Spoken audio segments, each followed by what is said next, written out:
tobondela.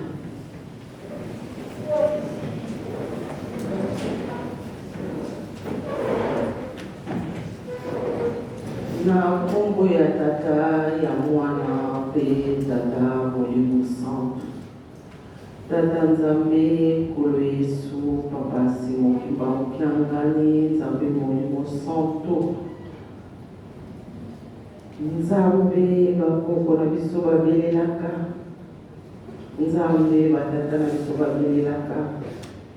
Nzambe biso tozali kobelela. Nzambe ya bana na biso ndeke ya bene. Nzambe otongi na nguya nyonso. Nzambe bandeli, Nzambe na suka.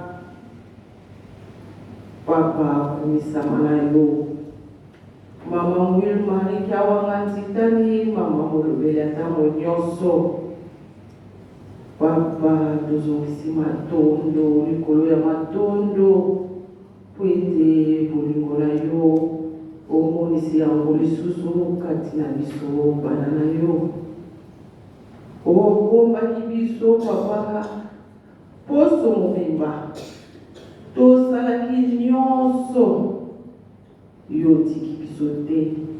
Okomisi biso lisusu na mokolo na lelo ya yenga. Mokolo oyo pemaka. Opesa yango epai ya biso bana na yo mpo tokumisa kombo na yo. Tosalela yo, tosanjola yo, toyembela yo. Po ete yo kolia esengo. Nzambe na biso totiki nyonso.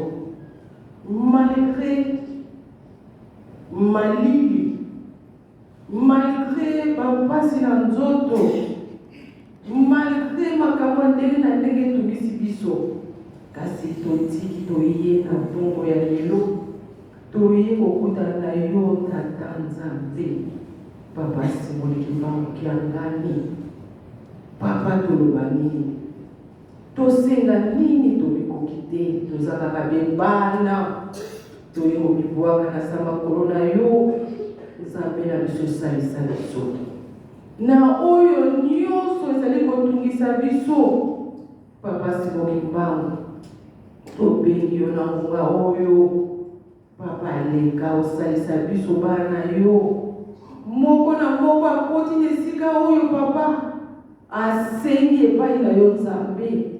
Po ete yatiki ndako na ye ayi alobi na ye kokutana na Nzambe na nga. Papa toye kokutana epai, toye kokutana epai na yo Nzambe na biso na esika oyo. Papa yo bakolela na biso. Kotalela biso na bomoto te papa.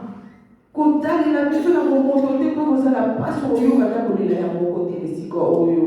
Kasi yoka mawa na yo.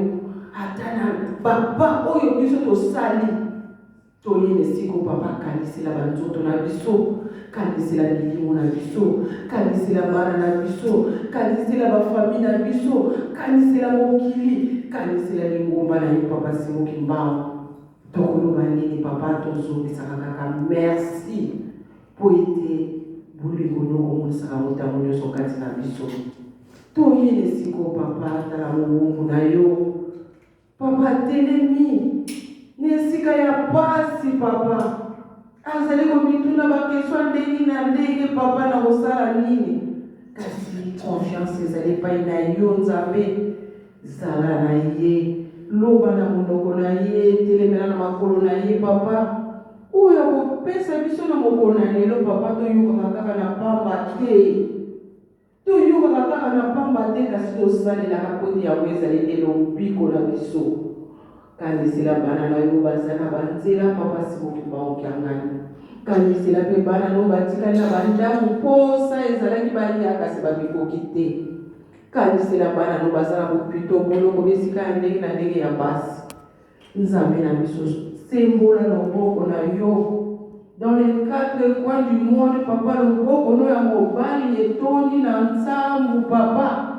Sembola ya mona les quatre coins du monde kote biso bana na ototwa kimia na banzoto na milimo na biso.